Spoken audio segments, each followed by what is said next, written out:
আমি চট্টগ্রামে দীর্ঘ ৩৫ বছর রাজনীতি করি। আমি চট্টগ্রাম মহানগর বিএনপির সাবেক ভাইস প্রেসিডেন্ট। আমি বাংলাদেশ শ্রমিক ফেডারেশন, আমি কেন্দ্রীয় কমিটির সভাপতি। আমি চট্টগ্রামের স্কপের আহ্বায়ক। গত ৬ তারিখ চট্টগ্রামের খুলশী থানাধীন ওয়ারলেস কলোনিতে যে একটি ঘটনা ঘটেছিল, এই ঘটনাকে আড়াল করার জন্য গতকালকে সংঘবদ্ধ একটি চক্র আমাদের চট্টগ্রামের মেয়র মহোদয়ের চেম্বার ট্রিটমেন্টে তারা গিয়েছিলেন। ওখান থেকে তারা খুলশী থানায় এসে অভিযোগ দায়েরের চেষ্টা করেছিলেন। ঘটনাটা ঘটেছে গত ৬ তারিখ। সেদিন চট্টগ্রাম মহানগর বিএনপির একটা ইফতার মাহফিল ছিল। আমি সেই ইফতার মাহফিলে বিকাল ৩:৩০টার থেকে উপস্থিত ছিলাম। ইফতারের ঠিক আগ মুহূর্তে আমাকে ১৩ নম্বর ওয়ার্ড বিএনপির সাবেক সাংগঠনিক সম্পাদক আজাদ দৌড়িয়ে এসে বলল যে, ভাই, আমার বউকে কিছু সন্ত্রাসী মারধর করেছে। আমি 999-এ আমার বউ ফোন করেছে, পুলিশ সেখানে এখনও পৌঁছায়নি। আমি তাৎক্ষণিকভাবে খুলশী থানার ভারপ্রাপ্ত কর্মকর্তাকে আমি ফোন করেছি, সেকেন্ড অফিসারকে ফোন করেছি। তাদেরকে দ্রুত ওয়ারলেস ২ নম্বরে সংঘটিত ঘটনা থেকে ভিকটিমকে উদ্ধার করার জন্য আমি ওনাদেরকে আহ্বান জানিয়েছি। তারপরে ওখানে ইফতার সেরেছি। ইফতারের পরে আমি যখন রাত্রে ৮টা, ৭:৩০, ৮টার দিকে বাসায় আসলাম, আমার বাসায় ওই আহত সেই মহিলা আজাদের বউ রানী, তার ভাই, তার ছেলে আমার বাসায় এসছে, আমাকে বিচার দিচ্ছিল। তো যেসব সন্ত্রাসীদের বিরুদ্ধে বিচার দিচ্ছিল তারা খুব ভয়ঙ্কর সন্ত্রাসী। আমি বললাম যে এই বিচার আমার দ্বারা করা সম্ভব নয়, যেহেতু তারা বিএনপির সাথে সম্পৃক্ত আছে, বিএনপির নেতাদেরকে তোমরা বিচার দাও। তারা তখন ওখান থেকে চট্টগ্রাম মহানগর বিএনপির সদস্য সচিব নাজিবুর রহমান সাহেবের বাসায় গিয়েছিলেন। ওখান থেকে তারা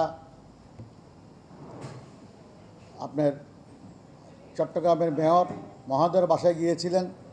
মেয়র মহোদয় ওখান থেকে সন্ত্রাসীদেরকে, যারা এই ঘটনা ঘটিয়েছে, তাদেরকে শাসিয়েছে এবং বলেছে যে আপনার আইনগত ব্যবস্থা আপনারা নেন। এই ঘটনার পরপরই আমার কাছে আরেকটা সংবাদ আসলো যে আমাদের ওই এলাকায় যারা কিন্ডারগার্টেন স্কুল করে, তাদের অ্যাসোসিয়েশনে কিছু লোকজন যোগাযোগ করলো। তাদের একটা অফিস, স্কুল পাহাড়তলী কলেজের সামনে ব্রাইডেন স্কুল অ্যান্ড কলেজের একটা শাখা, যেখানে তারা বিনামূল্যে দুস্থ ছেলে মেয়েদেরকে লেখাপড়া করিয়ে থাকে, সেই স্কুলটাও নাকি ওই সন্ত্রাসীরা তালা মেরেছে এবং ২ লাখ টাকা তাদের থেকে চাঁদা চেয়েছে। তো এই দুই পক্ষই থানা যে তারা একটা এজাহার দায়ের করেছে। এখন এছাড়া চট্টগ্রাম শহরের প্রতিটা আনায় কানায় আছে এখন সিসি ক্যামেরা ছড়াছড়ি। ওয়ারলেস এলাকায় প্রচুর সিসি ক্যামেরা আছে। তাহলে তো সিসি ক্যামেরায় কোথাও না কোথাও দেখা যেত, আমার গায়েবী ছবি হলেও দেখা যেত। তো সেটা একটা মব সৃষ্টি করার জন্য, একটা কাল্পনিক ওই মামলা দুইটাকে সাবসেট করার জন্য, নতুন একটা মামলা সৃষ্টি করার জন্য, এবং সন্ত্রাসীরা ১৩ নম্বর ওয়ার্ডে ঐক্যবদ্ধভাবে একটা সিন্ডিকেট তৈরি করে টোটাল এলাকার মানুষকে জিম্মি করে তারা এলাকায় সন্ত্রাস কর্মকাণ্ড পরিচালনা যেন করতে পারে, কেউ যেন তাদের বিরুদ্ধে প্রতিহত বা প্রতিবাদ করতে না পারে।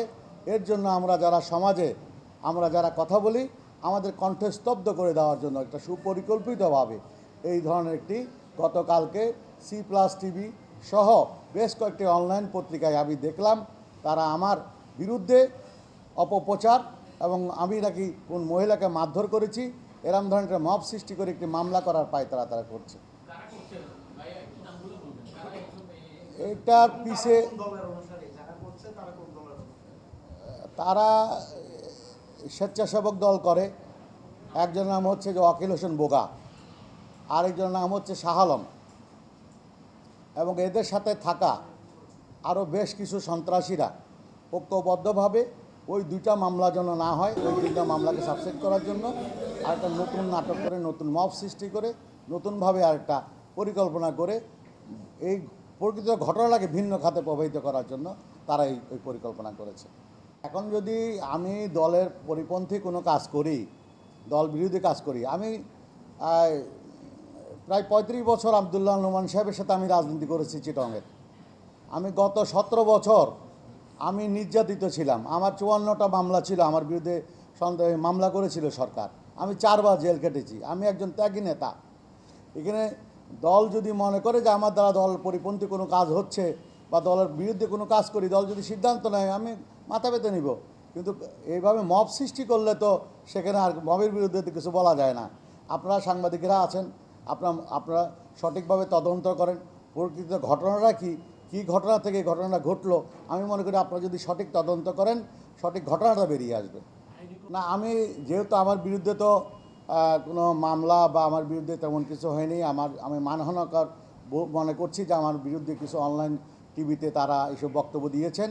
সেই কারণেই আজকে আমি আপনাদের মাধ্যমে যে বিভ্রান্তমূলক একটি মব সৃষ্টি করে, একটি কুৎসা রটিয়ে, একটি তথ্যপত্রহীনভাবে আমি ওই দিন 3:30 থেকে চট্টগ্রাম মহানগর বিএনপির ইফতার মাহফিলে ছিলাম। ঘটনা ঘটেছে 4:30টায়। আমি ইফতার শেষ করে আমার বাসায় নামাজ পড়ে আস্তে আস্তে 7:30 বেজেছে।